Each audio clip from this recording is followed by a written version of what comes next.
Okay, I'm at the lateral knee, just above the femoral condyle, laterally and posteriorly, in that sort of plane.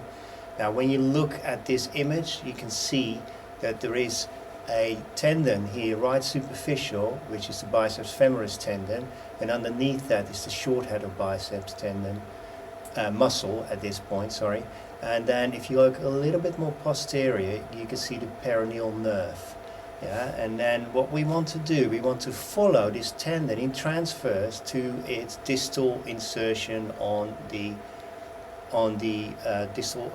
fibula head. So you can see it here in the center of the image, yeah, and I'm going further down, down until I then enter the fibula head, and this is the insertion.